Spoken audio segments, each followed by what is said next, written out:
Les étudiants de l'université de Dijon ont défilé hier en fin d'après-midi dans les rues de la ville. Une délégation de 1500 jeunes gens que conduisaient les étudiants de l'UNEF, favorables à la continuation de la grève, délégation à laquelle s'étaient joints les représentants de certains syndicats ouvriers, emprunta les rues de la Liberté et Chabot-Charny pour se rendre à la Bourse du Travail. Partie des universités parisiennes, la révolte spontanée et anti-autoritariste de mai 68 se décline aussi dans les grandes villes de province. C'est le cas à Dijon, où de grandes manifestations rassemblent des milliers d'étudiants. Le lundi 13 mai 1968, jour de grève générale, ce sont 8000 Dijonnais qui se rassemblent dans la rue et défilent entre les places Wilson et Darcy. Par ailleurs, 400 étudiants partisans du libre accès aux facultés et à la reprise des cours défilèrent de la place Wilson à la place Darcy.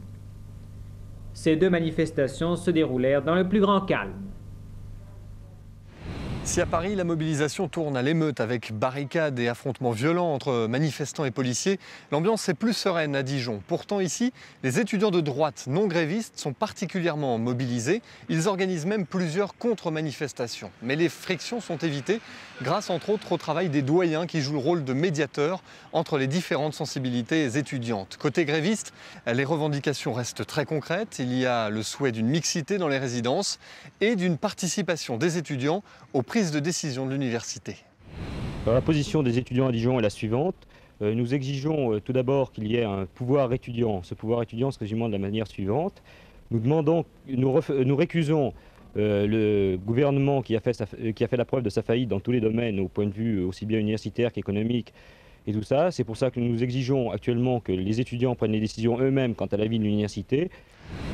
Étudiants et ouvriers grévistes organiseront un ultime rassemblement le 30 mai 1968 entre le Palais des Congrès et la gare. Mais au sommet de l'État, le général de Gaulle a repris la main, soutenu massivement par les Français fatigués après un mois de paralysie du pays.